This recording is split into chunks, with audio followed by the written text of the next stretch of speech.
Welcome to the channel. Today, we're exploring some unbelievable story. Stay tuned and let's dive in. The gate clicked closed behind me and I began heading toward my brother's vehicle. I took a big breath.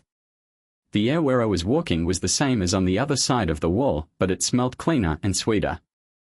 Samuel hugged me and said, "Before I take you home, is there anything you want to do or anywhere in particular you want to go?" "Yeah, I guess there is. I'd love to have a cold beer." "You got it. But a bar do it for you?" "You bet." As we drove away from the grey stone walls, I pondered about what had brought me there. It was a divorce. An extremely unpleasant divorce. On that gorgeous July day, as Sophia went down the aisle toward me on her father's arm, you could never have predicted what happened. Sophia and I had been a partnership since second grade. Everyone knew we wouldn't get married. We were forever. It was a fairy tale romance with a happy ending, and they clung to it. We vowed to wait until after we completed college to marry, and we also agreed not to have children until we were 28. We wanted to travel and accomplish things before settling down. Of course, not everything was straight out of a fairy tale. Sophia felt the need to know what other boys were like twice, first in 12th grade and again in our second year of college.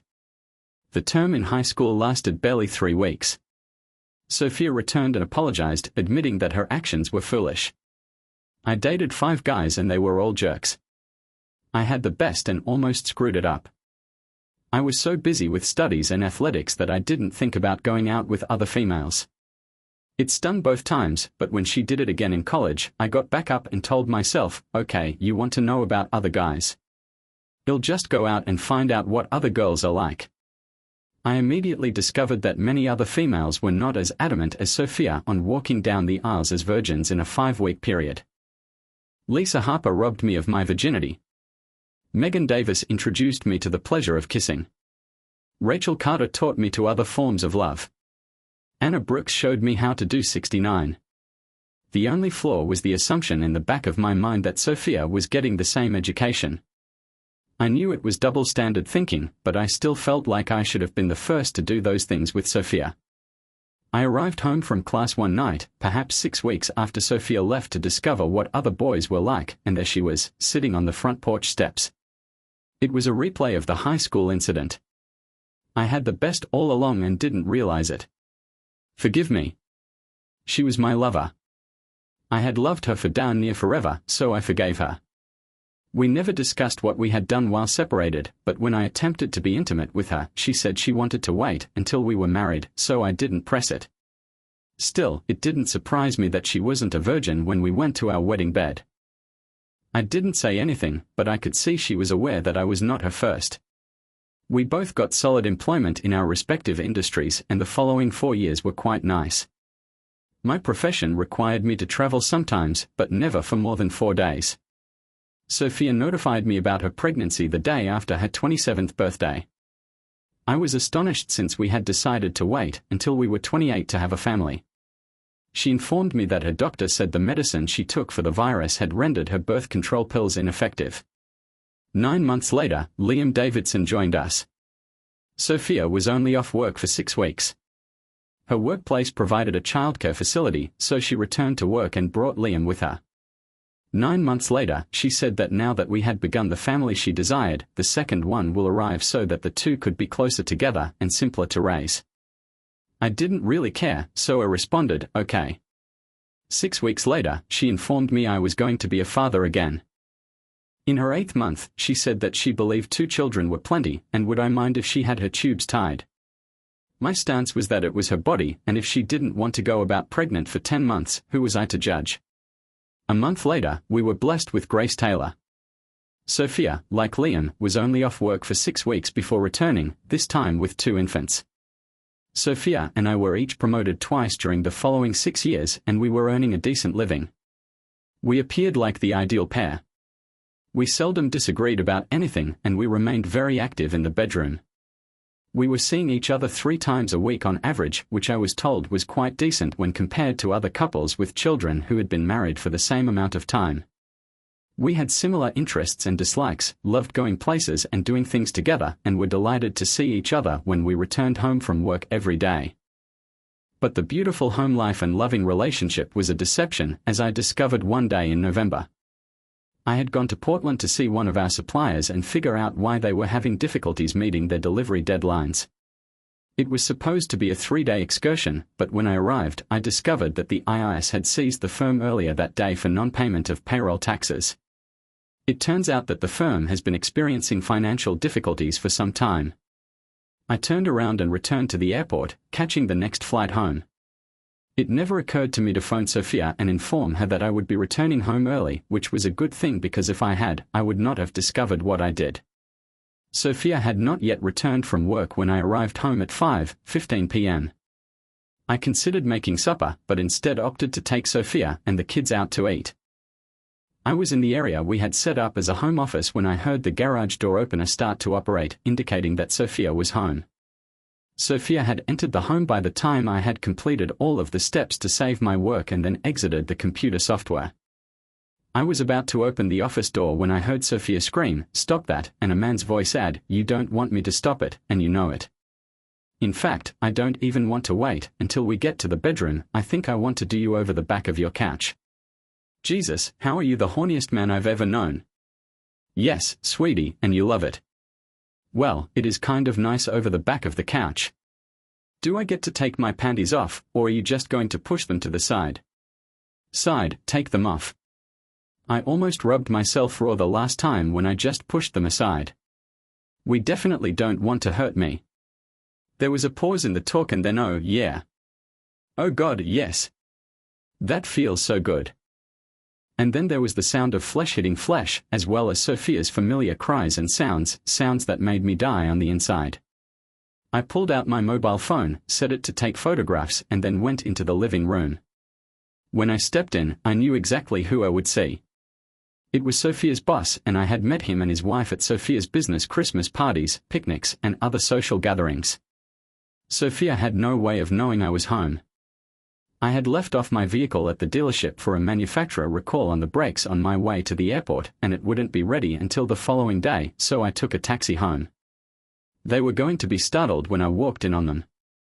I snapped 5 nice photos of them before they noticed I was in the room, then 3 more as they hastily pulled apart. I slipped my phone into my pocket and walked towards the door. I read what I intended to do on my face, and unfortunately, from my perspective, I was not between him and the door. Fortunately, at least for him, he hadn't removed his trousers to screw Sophia, but had just unzipped and begun with her. As a result, he was able to turn and run for the door before I could reach him. I may have been able to grab him, but Sophia thrust out her foot and tripped me. Derek had already left when I recovered my equilibrium.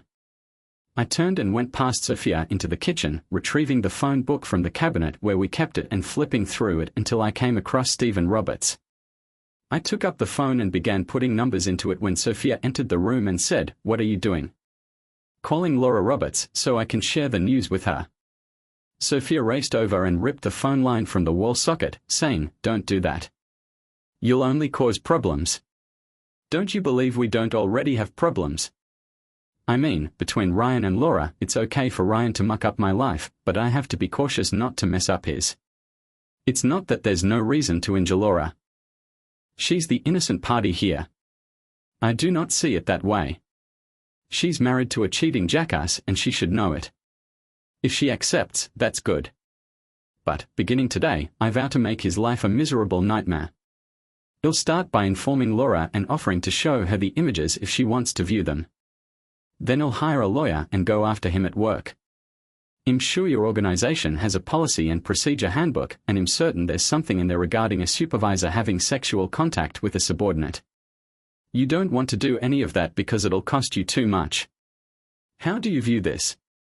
You go to Laura and she pushes him out, he'll toss you out and move him in with me and our kids. You launch a lawsuit against our firm and I will be sacked with Ryan. And without a job, he'll simply screw you in the divorce and receive a lot of alimony and child support. You go locate him and beat him up, you'll get arrested for assault. The best thing for you to do is forget about it, and we can move on with our lives. You've got to be joking. Can we go on with our lives now that I've found this? Why not? Ryan and I have been together for a long time, and it has never affected us. We have a nice life. I've been a wonderful wife to you, we get along well, and I adore you. Can you screw that jerk and then say you love me? Why not? It is true. Ryan represents nothing more to me than sex. Damn nice sex, but just sex. There's nothing like putting insult to injury. I discover you cheating and you tell me I'm not good in the bedroom. I didn't say that you were no good in the bedroom. So why are you banging other men? I don't screw other guys. I've only been with Ryan since our marriage. You know what I mean. Look, honey, you're a fantastic person. You're a wonderful husband and parent, and you're fine in the bedroom, but Ryan offers me something you can't. Marvelous, simply marvelous. I'm an excellent husband and parent, but I'm just average in the bedroom. That's great to know. I did not intend for it to sound that way. There is nothing wrong with you in the bedroom. We have a wonderful sex life. Not good enough, apparently. You are okay, baby. I promise you're okay. Fine. But Ryan provides me something I need that you just cannot provide. Oh, and just what would it be? Size. Ryan has 11 inches and those 11 inches accomplish things for me that you just cannot do.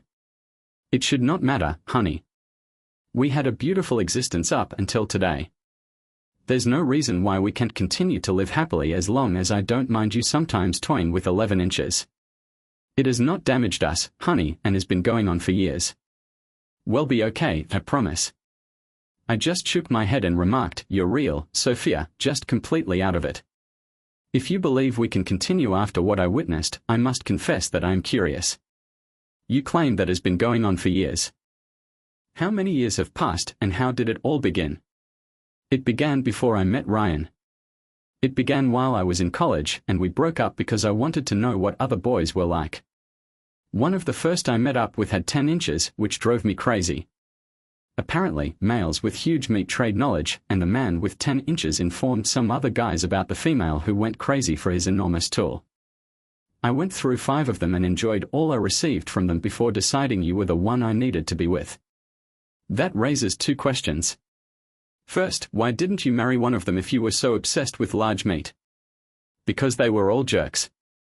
They all appeared to believe that a large instrument was all they required, and the girl should be thankful that they gave her the opportunity.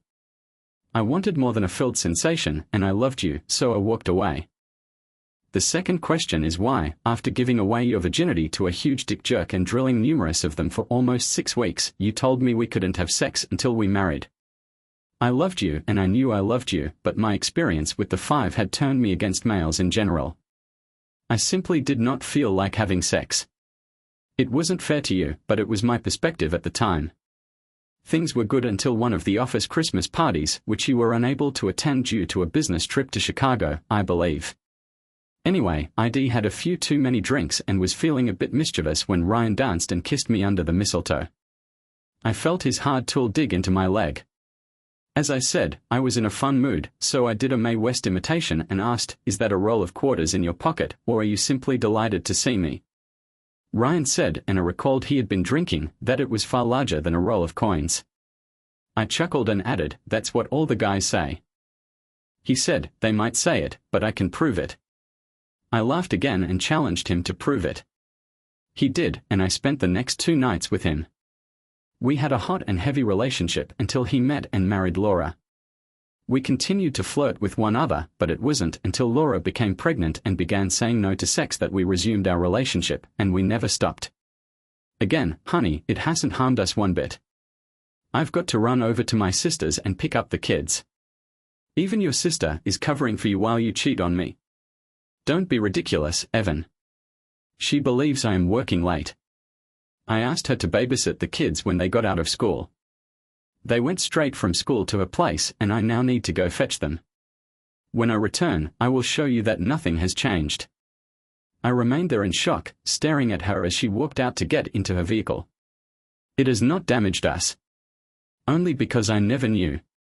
Will you show me that nothing has changed? When she returned home, she expected me to take sloppy seconds following her relationship with Ryan. Not bloody likely. I plugged the phone back in and dialed Laura. She was not happy with what I had to say and requested when we could meet so she could view the photos I had shot. We arranged to meet for lunch the following day. She advised me not to tell Sophia that I phoned since Sophia would contact Ryan and inform him. I'm not going to do anything until I have the evidence, and then I'll confront him. I walked upstairs and began shifting my belongings from the bedroom to the guest bedroom. I was hanging my suits in the closet when a very unpleasant notion occurred to me. When Sophia threatened to push me out, she added, "He can move in here with me and our kids." It didn't register at the time, but thinking about it later, it seemed like she was suggesting the kids were her and Ryan's. Could it be? I remembered her telling me she had begun a relationship with Ryan. My trip to Chicago had been approximately a year before she informed me that she was pregnant with Liam. Ryan may be the father of my children. God help both of them if I found out who he was. I was just putting away the last of my belongings when Sophia arrived home with the kids. She came seeking for me, and when she saw me setting up in the guest room, she questioned, "What are you doing?" "Putting space between us." "Why?" "I told you that when I got back, I'd show you that nothing has changed." "Have you forgotten what I saw 2 hours ago? Do you expect me to accept Ryan's sloppy seconds?" "Oh, for Christ's sake, Evan, it has never hurt you before, but okay, you'll take a shower first." "You just don't understand it, do you? I don't want anything to do with your cheating bum. You are being silly about this, Evan. Ryan is not my favorite person. I adore you. I have sex with Ryan, but I make love to you. You didn't sound like you loved me when you told me you were going to toss me out and let Ryan move in. And I didn't feel much affection when you told me how you were going to screw me in a divorce. I did not intend it. I simply wanted you to pause and consider before phoning Laura. Well, I did do some thinking, Sophia, and that's why I moved to this bedroom. We're grown-ups, Evan, and we can talk things out and get through it. Nothing has changed. I still love you. Isn't that enough to discourage them from hanging horns on me? Please leave me alone, Sophia. I exited the room to go visit the kids. I assisted them with their schoolwork and then played with them until they went to bed. After kids were nestled in, I went into my new bedroom and prepared for bed. I heard the water running as I shut out the light and remembered Sophia's words, "It has never hurt you before." God, what a foolish witch. I was just drifting asleep when the door opened and Sophia entered the room. She climbed into bed, and I felt her bare body slide against mine as she attempted to grasp me. I stood up fast and shoved her away from me so forcefully that she tumbled off the bed and to the floor. What part of "I don't want anything to do with your cheating bum" didn't you get? Stay the hell away from me, Sophia. Damn it, Evan, I adore you. We can figure it out. I know we can. No, Sophia. We can't. Not a prayer. Get the hell out of here. She got up from the floor and exited the room. I attempted to sleep but had a bad night and woke up feeling foggy. Sophia was awake and preparing for breakfast, but I strolled by her, took my vehicle keys from the pegboard, and left the house. I ate breakfast at a restaurant before heading to work at 10 a.m. I contacted my lawyer, a dear friend who was also an attorney, and told him my sad tale before asking if I could schedule an appointment to meet him and discuss divorce. He said he'd meet me at a neighborhood tavern at 5:28. I connected my mobile phone to my computer and uploaded the images I had taken of Sophia and Ryan, then printed 3 sets and placed them in envelopes. When I arrived at a small Italian restaurant at midday, Laura was already there. She stood to greet me, and I kissed her cheek. I wish we were meeting under happier circumstances, I muttered. We made light chat until we ordered, at which point I explained what had transpired the day before. I handed her an envelope containing the images I had shot, and she pulled them out and looked at them. I was astonished by how calm she was while she reviewed them. She put them back in the package and said, "So, what are you planning to do? Divorce her? There's no prospect of repairing things. Not after seeing it with my own eyes. Well, I suppose he'll have to do the same. This isn't the first time his big tool has landed him into trouble. I've forgiven him the last time it occurred, but warned him that if it happened again, he'd be gone. You may not have the opportunity to kick him out. I'm going to seek for him, and when I find him, I'll beat him half to death. He might wind up in the hospital. You could stack all of his belongings in his hospital room. I'll kick him a couple of times in the balls for you. I'll make sure I do. I promised her I would, and we stood up to go. My visit with Mike verified what I already knew: we lived in a no-fault state, thus everything was shared 50-50ths. Sophia would receive the kids and I would wind up paying child support, but since our earnings were almost similar, I would not be required to pay alimony or separate maintenance, as it was known in our state. I told him I was afraid that the kids were not mine, and he advised me to get a DNA test. I handed him 2 sets of images and told him I wanted Ryan sued for alienation of affections, and the firm where they both worked sued for failing to enforce its code of conduct, which stated that superiors and subordinates may not fraternize. Are you certain you want to do that? It may lose Sophia her job, and you'd most likely have to pay separate upkeep. I do not care, Mike. Just do it. We spoke about a few other topics, and he warned me against moving out of the home and handing her ownership. I couldn't kick her out because of the kids, so I should simply try to coexist until the divorce problem was resolved and the court issued orders. Let the courts determine who remains and who departs, but keep in mind that in this state, the courts generally always rule in favor of the wife if there are children. You're in for a difficult journey, but are you certain you and Sophia can't work it out? Just look at the photos. They don't have the noises I heard when I observed the 2 of them, but the image and sound are imprinted on my mind. So, no, we won't be getting back together to sort things out. Just start the ball going and serve her as quickly as possible. If possible, arrange for her and Ryan to be served at work. Sophia wasn't smiling when I arrived home. You just had to do it. We could have worked it out, but you had to go tell Laura. She evicted Ryan from the home, all because of you. It is not because of me, Sophia. Because of what you and Ryan were doing. I apologize that she threw him out. It will just make it more difficult to discover him. And when I do, I can assure you that that massive instrument you like will not function properly for some time. Just remember that I warned you, Sophia. That night, at 3 a.m., when everyone else was asleep, I swabbed my sleeping children's cheeks with Q-tips. I dropped the swabs off to a nearby lab on my way to work and volunteered to pay extra if the testing could be expedited. Something about Sophia's words, "Just remember that I warned you, Evan," struck a chord with me, and I was to the bank when the lobby doors opened at 9. I closed all of the accounts in the safe deposit box and walked down the street to another bank to create an account in my name exclusively. I'd have to account for it later in the divorce, but at the very least I'd have enough money to pay the mortgage and care for the children. Back at the office, I had another notion and phoned to deactivate all of our shared credit cards so Sophia could not rack up the bills by taking cash advances. It was a good thing I'd done all of that, because when I arrived home that night, a guy approached me, gave me an envelope, and said, "You were served, and I would suggest you move at least 500 feet from this house because there's a temporary restraining order in that envelope."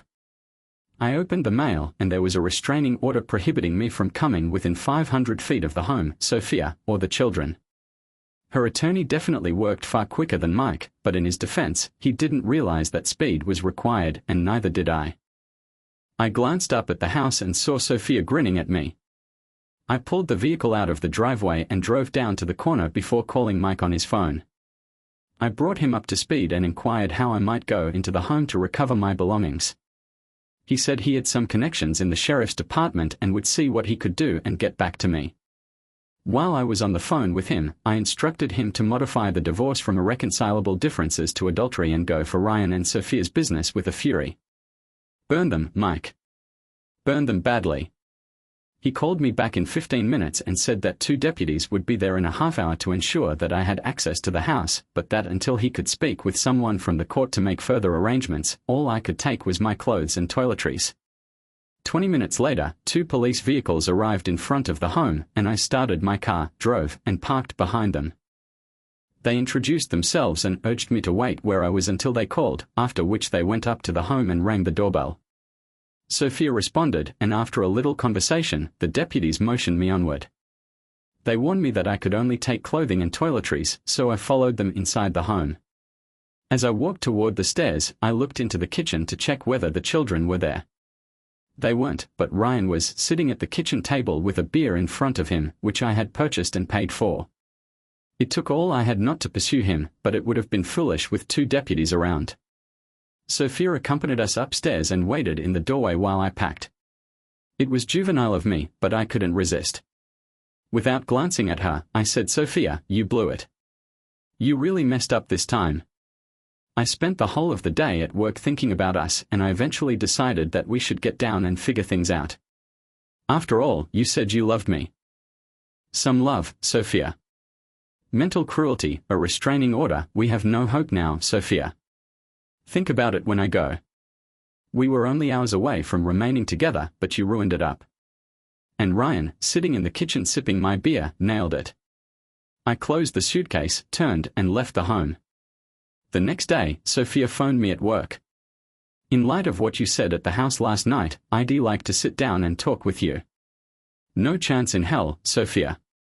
What you did to me yesterday, along with Ryan being in the home you kept me out of, put an end to it and eliminated all hope for us. Besides, I can't sit down and chat to you. You set things up such that I can't go within 500 feet of you. Remember? Goodbye, Sophia. I returned to the home 2 days later, accompanied by 2 court officials who would monitor the removal of my belongings. Sophia begged me to sit down and chat with her the whole time I was there, but I ignored her until I was loading the final load into the U-Haul. We were in the bedroom and she was talking about how we could work it out if I just spoke to her. I waved her over, and when she arrived, I pointed to the master bedroom bath area. When she saw what I was pointing to, her expression sank. On the counter were a man's toiletries, which were not mine. I did not use Old Spice or men's speed stick. Goodbye, Sophia. Just realize that what's coming is something you brought on yourself and might have averted. Things progressed swiftly after that. Sophia was served at work with documents countersuing her for adultery. Ryan was also issued at work with documents claiming alienation of affections. Their employer was sued for failing to enforce the chapter of their Policies and Procedures handbook dealing with interactions between supervisors and subordinates, which resulted in the breakdown of my marriage. 3 days later, both Ryan and Sophia were dismissed.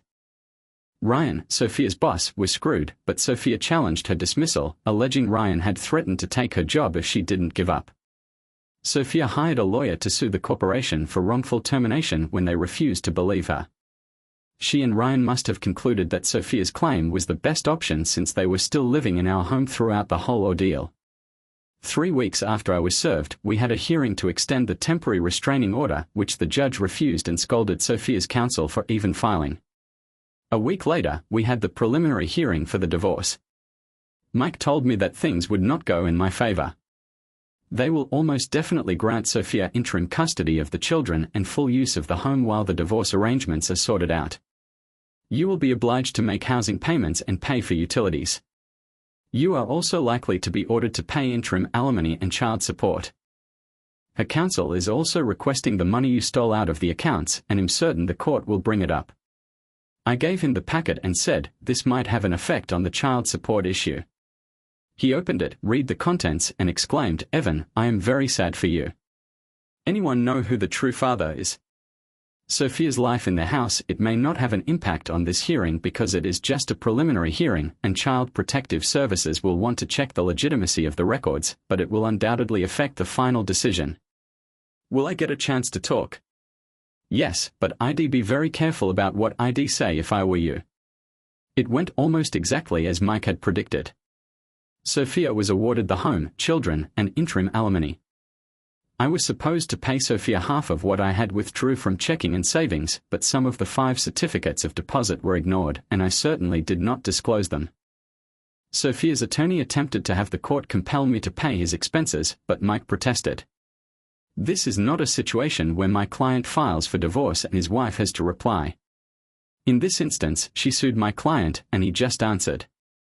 Because his wife started the lawsuit, she should bear her own legal fees. The court ruled in our favor, and it made me happy when the judge established the child support based on Child Protective Services opinion. Mike protested and submitted the DNA test results proving that I was not the biological father of the children. I was forced to pay interim child support until CPS could verify the papers. If the records are accurate, whatever assistance you have provided would be subtracted from your wife's portion of the distribution. I was watching Sophia when Mike mentioned the paternity of the children, and she showed no surprise. The witch knew all along. Finally, the judge questioned whether I properly understood the court's directives. I understand what you said, but I don't get why. Why is my unfaithful wife permitted custody of the children? It cannot be good for kids to live with a lady who brought her boyfriend into the home on the same day she filed for divorce from me. What type of example does that provide for them? We have just been separated for 6 weeks and she already has another guy in her bed. Also, why should I have to maintain a home only to provide a roof over the head of the guy my wife cheated on me with? All the while, I am paying for him to have a roof over his head. The court just ordered CPS to examine my concerns and deliver a report to him within 10 days. As we left the courthouse, Sophia went close to me and said, "How could you do that to your kids? They are not mine, Sophia." And I noticed your expression when Mike mentioned the DNA problem. Sophia, there's no surprise on your face. There is absolutely no surprise here. You've always known it. One more thing I owe you. Yeah, correct. Whatever. Just make sure I have the money tomorrow, she replied, before walking away. She didn't realize it, but she could suck eggs when it came to collecting a cent of that money. At least not soon. I felt I could put it off for a few weeks before they summoned me to court and threatened me with contempt of court if I did not pay. Even then, I could probably wait another week or two. Mike contacted me the day after the hearing to inform me that Sophia's former company had offered a settlement. It's on the low side, but I believe we can do better. I'll leave everything up to you since you're the authority on these matters.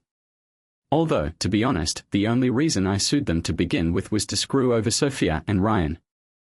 I was pleased that they were canned. While we're on the issue, you know we won't receive much from Ryan, particularly since he's out of job, and anything he does come up with will go to his wife for child support and alimony. It doesn't matter. Continue with it and compel him to hire an attorney. If we win, we may get a judgment against him, which will constantly hover over him like a giant black cloud. Mike mentioned Ryan having to pay alimony, which reminded me that I hadn't spoken to Laura in a while. I called her and inquired how everything was doing. Not doing well. Things are a bit tight since Ryan is not working and is not paying what the court ordered.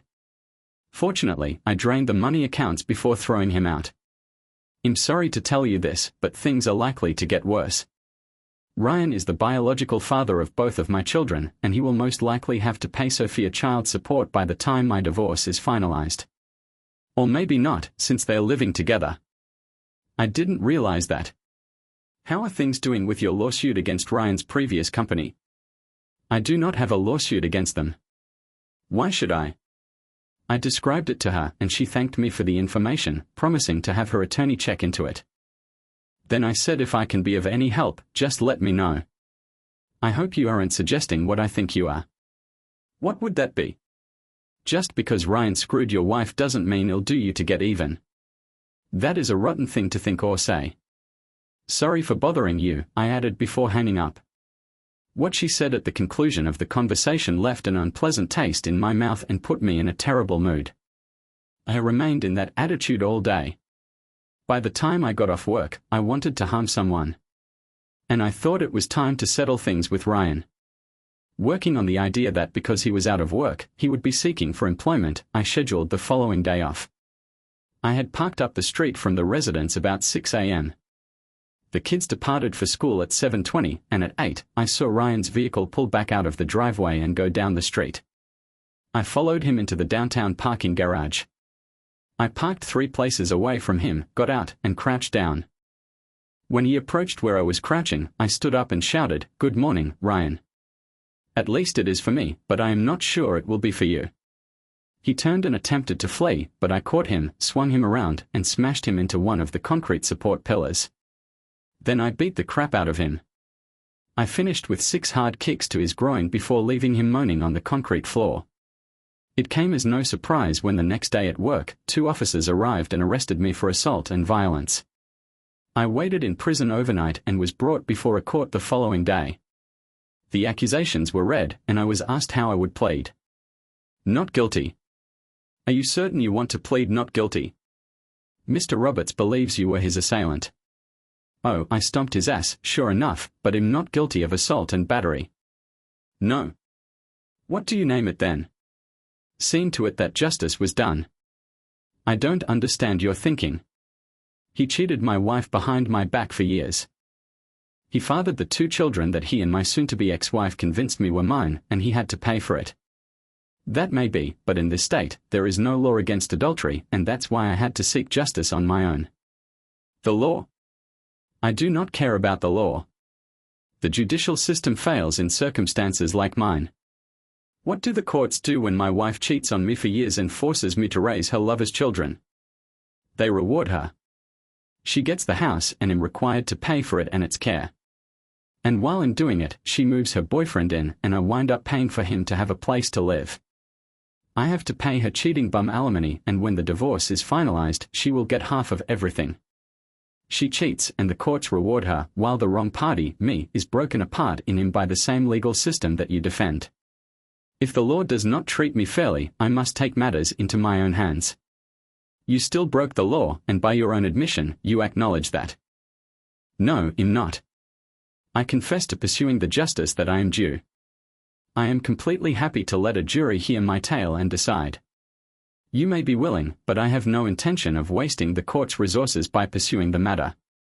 You acknowledged in open court that you, as you put it, stomped his ass, therefore I have no option but to find you guilty and sentence you to 6 months in the county prison in Fairmont. Thank you. I beg your pardon. You just helped me achieve justice for my wife. For 6 months, she will not get alimony or child support. I will not make the home payment, and she does not have any money since she was dismissed from her work. The home will fall into foreclosure, and she and her lover will be evicted to the street. And 6 months in prison means I'll lose my work, so she won't be able to collect any money from me when I'm released. So yes, thank you. The judge just shook his head. I served 4 months in county prison. Mike came to see me once a week, and on his 3rd visit, he said that he had an offer from Sophia's previous firm that he believed we should accept. So I instructed him to take it. Cash the check as soon as you receive it and store the money someplace Sophia can't get it. At the conclusion of my 1st month, I had an unexpected visit. Sophia came down to see me. When you're in prison, not just anybody can pay you a visit. You must provide them with a list of persons you are willing to see, and if someone not on that list approaches you, they will ask whether you want to see them. Sophia was not on my list, but my curiosity led me to agree to visit her. I took a seat across from her, with the visiting room barrier separating us. Sophia grinned and said, "Orange is not your color. My wardrobe in here is somewhat limited. Sophia, what do you want?" "I'd want you to arrange for me to receive some money. The home payment is due, and utility expenses must be fulfilled. I haven't had much success finding work, and things are becoming tight. It's difficult to put food on the table for the children. Well, if your jerk boyfriend had accepted his beating as it deserved instead of pursuing charges against me, I wouldn't be in here, and your financial problems wouldn't be as terrible. But he did put me in here, so bring your financial troubles to him. There is food on the table for the youngsters. Let him feed them." "How do you say that?" "Well, he was the sperm donor, but you were the father. You are the only father they have ever known. They know nothing about Ryan. They are aware that he is present in our home and that you cheated on him while still married to me. What I mean is that you are their father, Evan. You've been at their side from the beginning and adore them. You can't turn off that love until you learn about Ryan and me. Evan, they did nothing to harm you. Hate me, but don't repeat what I did to them.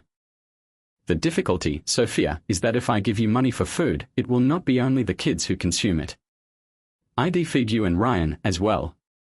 I've loved you too long to ever turn on you and do what I did to Ryan, but it won't disturb me at all to see the 2 of you starve. Do you not care that if you don't assist, we will lose our house? Do you mean the house you locked me out of? The residence where you cheated on your boyfriend were never possible. Sophia, since you moved Ryan into that home, it has lost any meaning for me. Sophia, you need to seek harder for job and urge Ryan to step up now that he is the leader of your home. He's having problems finding job, and everything he does find, Laura gets. Well, at least he has that big tool you're so in love with, so things aren't a total loss for you. That is a laugh, Sophia. It hasn't worked out so well since you worked him over. Gee, I'm so sorry I messed up your life, Evan. What do they usually say? Life is a bitch. I got up and went away. My only other frequent visitor was Megan, my sister. She visited once a week, and on one of her visits, around 3 weeks after Sophia's, she informed me that Sophia had contacted her and requested her to intervene and persuade me to give her some money. She swears she will only use it for the kids. I think you should do it, Evan.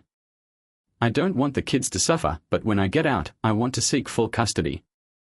And my only hook is to demonstrate that she is unable to care for kids properly and is setting a horrible example for them by living in sin with Ryan.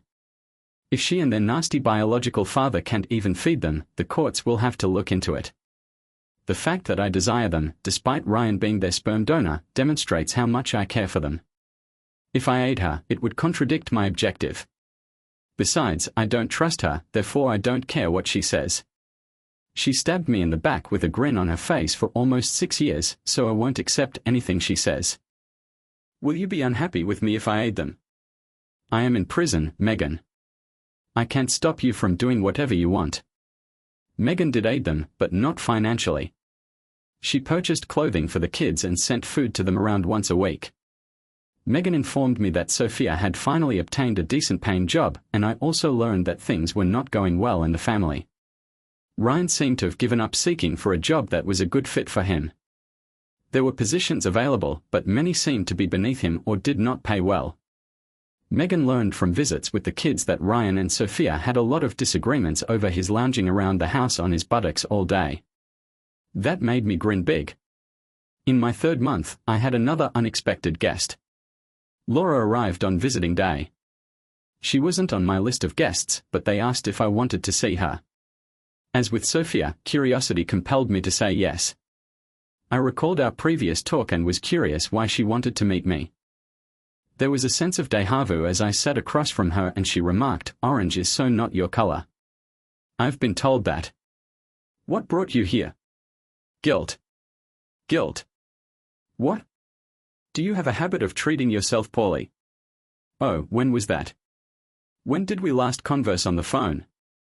I was in a rotten mood and down on men in general, but that was still no reason for me to say what I said to you, and I apologize for it. Well, I must confess that it irritated me, but no serious damage was done. Also, I wanted to thank you for one tiny pleasure you provided me. You gave me a little pleasure. You didn't realize it, but you did. My college sorority sister works as a nurse in our doctor's office and Ryan continues to see him. Marsha informs me that Ryan has seen Dr. Miller numerous times to discuss his erectile troubles. It seems like you've done a number on his genitals and has having difficulty getting it up and staying up. It does my heart good to know that he can't use the thing he used to cheat on me with. You might find some pleasure in knowing that your wife isn't getting any pleasure out of what she cheated on you for. It does. Oh yes, indeed, it does. We spoke a bit more before she went, and she made me promise to phone her when I got out. I spent 4 months in the county prison before being released early due to overcrowding. I qualified since I had already completed 2/3 of my sentence, and although I was charged with assault, a severe felony, I was not deemed a threat to society. When I was freed, Mike was ready to give me a ride. He drove me to a hotel with weekly rates, where I stayed until I found an apartment. He kept me updated on the situation as we were driving. Sophia isn't contesting the divorce, but she is going to fight for child custody, alimony, and even child support, despite the fact that I don't think she has a chance. Now that you're gone, he'll file for a hearing, and then it'll only be a question of time. Have you determined what to do with the settlement money you received from Sophia's employer?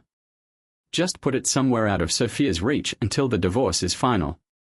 Now that you're out, you can expect to be dragged back into court over the funds you were ordered to pay Sophia.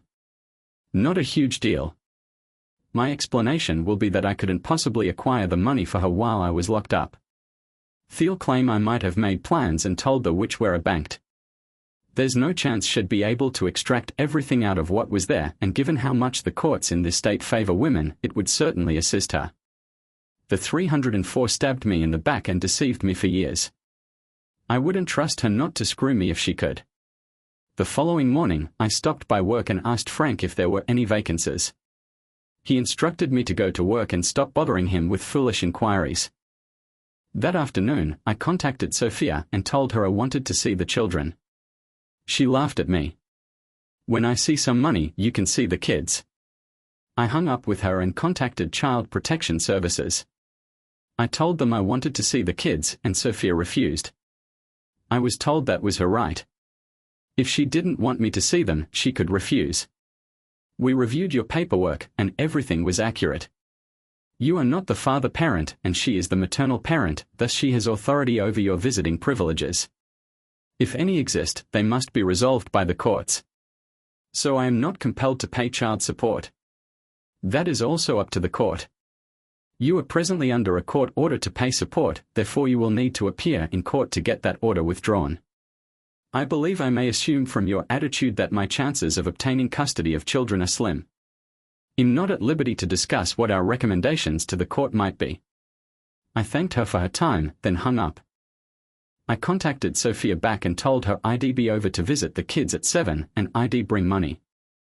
I'm not leaving you alone with them. I'll be there during your entire visit. I went to the bank and took out $500, which I placed in an envelope. At precisely 7 a.m., I rang the doorbell and Sophia answered. I gave her the envelope and she opened it, saw the cash, and moved aside to allow me in. I almost lost it when I came into the living room and saw Ryan seated there. I'm not sure what my expression said, but he took one glance, stood up, and swiftly exited the room. Liam and Grace sat on the sofa, staring at me. I hadn't seen them in nearly 4 months, so I expected them to leap up and rush to me, shouting, "Daddy! Daddy!" But they simply sat there, and then Grace whispered the words that landed me in jail. "Why did you hurt our father?" "I assumed I was your father." "Mommy informed us that you are not our father, but rather that Daddy Ryan is." I glanced at Sophia, and she was grinning at me. I turned away from the children and went for the door. Sophia laughed and replied, "Hurry back." As I passed her, I took the letter from her hand and hissed, "Eat and die, you worthless 304. Following that, everything progressed rapidly. I was dragged into court and ordered to pay Sophia the amount initially awarded, plus back alimony and child support. I told the court that I would die before giving that cheating 304 a penny. He warned me to do it or face contempt of court. I informed him that was the first time he was correct that day. His gavel dropped and he said $500 or 28 days. I took the 28. On the 29th day, I was brought back before the court, and he inquired whether I had reconsidered my stance. "Somewhat. Would you want to clarify that?" "I refuse to pay child support and back child support for children that the court knows are not mine. And CPS can back me up on the fact that I am not their father. I am prepared to pay alimony, but I refuse to make home payments as long as the lady I am still married to has a lover living with her. I will not pay for a roof over that man's head. Move him out and keep him gone, and he'll make the mortgage payments." "Are you claiming that CPS is aware that you are not the father of the children?" "They do." "I will continue this hearing until tomorrow and until I can check out your statement with CPS." As I was carried out of the courtroom, I saw Sophia's expression. She knew the child support decision would fall in my favor, and she was furious. She was certain that she would be able to stick it to me again. I went back to court the following morning, but the verdict was less than satisfactory. The CPS investigation report revealed that I was not the children's father and that Ryan did indeed live with Sophia. The court overturned the child support order and lowered Sophia's alimony by a third, retroactively. However, I was still required to pay the rest in home payments.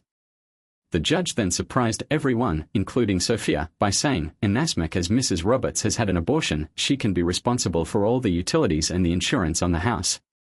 Until that point, I had planned to say screw you and take another 28 days, but I suddenly decided to pay up. My reasoning was a bit off. Sophia would be upset about what the court had done, but seeing me return to prison would cheer her up, so I decided I needed to deny her that.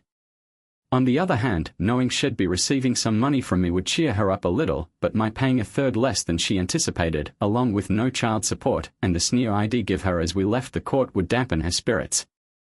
The judge ordered that the cash be delivered to the court within 48 hours, or he would issue a bench warrant for my arrest. The grin and sneer I gave Sophia as I exited the courtroom appeared to irritate her, which improved my day. I was hauled back to prison and processed before heading to a restaurant for a good lunch. After eating, I went to my sister's to pick up my possessions which she had recovered from my hotel when I went to prison. We chatted for a time and I mentioned how Sophia had indoctrinated the children. Megan informed me, "Don't take it to heart. They are simply kids, and because you weren't there, Sophia was the only one talking to them. Young children are impressionable. You'll get an opportunity to speak with them, but I never did." At the final decree hearing, I was knocked back on my heels. Sophia was awarded complete custody and I was not even granted visiting privileges. According to the CPS report, the children's mother and biological father felt that I would be too disruptive in their lives and that because the biological father was planning to marry the mother and start a family, the children's interests would be best served by not having me around. The court then ordered Sophia to have use of the family home until the children reached the age of 18, at which point the property may be sold and the revenues shared between us. There was a clause that if Sophia married, the house may be sold. The reduced alimony remained in place and I was compelled to pay it for 3 years or until Sophia remarried, whichever happened first. I was furious as I exited the courthouse and as I went by Sophia, she grinned and gave me the finger. I stewed on it for nearly a week before ultimately snapping and making preparations. I'll confess that I wasn't thinking well, but Sophia had messed me over enough times and I just lost it. I cancelled my homeowner's insurance and started observing the residents for an opportunity. Sophia called me many days after I terminated my insurance. The mortgage firm contacted and said, "You can't cancel the insurance." I did. "You've ripped me off so severely that I'm looking for methods to minimize my costs. I can get a better deal on the same policy from Allstate." The mortgage company said that they want a policy on the property within 5 days, or they would acquire one and cost you for it. The lady I spoke with suggested it would be to our advantage to have the policy in place, since the insurance provider they use is extremely expensive. I'm on it. 2 days following that phone conversation, I received the chance I had been hoping for. Sophia went for work a half hour after the kids, and at 8:28, Ryan drove away in his Cherokee from the garage. As soon as he was out of sight, I drove up and pressed the garage door opener button, which, surprise, worked. I drove into the garage, locked the door behind me, and removed both 5-gallon fuel cans from the car's trunk. I walked inside the home, thoroughly sprayed the interior, and then backed my vehicle out of the garage. I walked back inside the home and lit it on fire. I went to the airport, placed my vehicle in long-term parking, and took a flight to Cancun. I spent a month lazing in the sun, pursuing females. I even captured a few of them. On my final day in Cancun, I went at a bank and hired a safe deposit box, paying for it 10 years in advance. I had closed all of my accounts before going for Florida and placed the money in the deposit box. I knew I'd probably face some consequences for what I'd done, but I didn't mind since I'd completely messed Sophia up. She would have lost everything in the fire, with no insurance to replace it. She'd undoubtedly come after me to collect it, but she couldn't get a cent out of me if I was in jail, and even if I was freed, she'd have a hard time getting even a penny out of me. When I returned to town, I dropped by the business to get some of my personal belongings that I had left there, and I apologized to Frank for leaving him in the lurch. He assured me he understood, having gone through a difficult divorce himself. Then he inquired whether I got everything out of my system and was ready to return to work. I had to tell him no. I'm probably going to prison for a time. He asked why, and I explained. He chuckled and said he wishes he had the courage to do something like that to his ex. I phoned Mike to invite him to lunch. He met me at Luigi's and, as he sat down, remarked, "You've really gotten into it this time. Everybody wants a piece of your buttocks. You would have been better off remaining where you were. The judge deemed your actions to be contempt of court since he had ordered you to keep the house. The DA wants you to face a variety of crimes, including arson and damage of private property. Sophia wants you tied to a telephone pole so she may beat you 2 or 3 times a day. However, you will probably be pleased to know that as soon as Sophia couldn't keep a roof over his head, Ryan split. How do they make arson stick? It was my home and I did not defraud the insurance company. In reality, I cancelled the insurance so they wouldn't be stuck for anything. The mortgage company is certainly upset since they don't have any collateral on the loan, but I'm still responsible for it, and I gave them this month's payment only last week. As long as I make the payments, they will not get anything. That was my home. I could do whatever I wanted with it. In your mind, maybe, but I can assure you that the court will not see it that way. He was correct, of course. After a month of fooling about, I reached a plea arrangement that landed me in Alton State Penitentiary Prison for 3 years. After completing half of your sentence, you are eligible for release, which I declined when offered. I didn't want to put myself in the hands of the legal system, which I'd grown to despise, and have to go through the do this or I'll have to send you back, or you can't do that, or you'll be violating your parole. I was out in 2.5 months, with time off for good conduct. Mike, my sister, and even Frank paid me frequent visits while I was there, making me vow to see him when I got out. Laura even came to visit me a few times and had me pledge to contact her when I was available. Also, while I was there, I was able to file for bankruptcy and discharge all judgments against me, with the exception of the one from the IRS. It seems that declaring the interest on the home when I filed my taxes violates one of their guidelines, since the house no longer exists. Megan and I sat at a table in Bud's bar, and I sipped a cool IPA when she asked what was next. Go see Frank, get back to work, find an apartment, and see what I can do to start having some kind of social life. Are you going to see the kids? Perhaps not. Sophia did a wonderful job brainwashing them, and seeing them would mean seeing Sophia. My first reaction would be to grab my fingers around her neck and squeeze. She does not want to see you either. She still wants to rip your head off for destroying all she has, but she has evolved in the past several years. She's really regretful about how things ended out. She believed she could have her cake and eat it. She insists she loved you, Ryan was just sex, and you were never meant to know about him anyhow. She has suggested that she is not opposed to you establishing a connection with Liam and Grace. ISNT it huge of her. Especially after I told them I wasn't their true father. Evan, give her some slack. She was doing exactly what you were doing. You were both behaving out of malice, with the children caught in the midst. They've spent numerous weekends with me, and I can assure you that they miss you. You need to reconnect with them. I don't want to see Sophia. If you can arrange with her to pick them up and take them to your place, we can see how it goes. I dropped in and saw Frank, who informed me I could start again whenever I was ready. I urged him to allow me a week to adjust to being out. I traveled down to Cancun, retrieved my money from the safe deposit box, and flew home. I settled with the IRS, located an apartment, and contacted Laura to invite her out to supper. I did reconnect with my children and began visiting them every other weekend. Laura and I dated a few times, but it was clear that we were just going to be friends. I did find a girlfriend, and it seems like we'll be saying I do in the near future. She must be a wonderful person to be ready to burden herself with 2 children simply to be with me. Yes, I have the children now. Sophia met and married a man, but 2 years later, he returned home early and discovered Sophia in bed with another guy. Unfortunately for Sophia and her boyfriend, her husband was not the kind to grab a mobile phone and capture photographs as I did. Her husband grabbed a pistol and murdered both of them. Because our state does not have the death penalty, he received a sentence of 20 years to life. Every month, I give him a box of smokes and a thank you note. With Sophia gone, I petitioned the court for custody, which was granted. Now they live with me.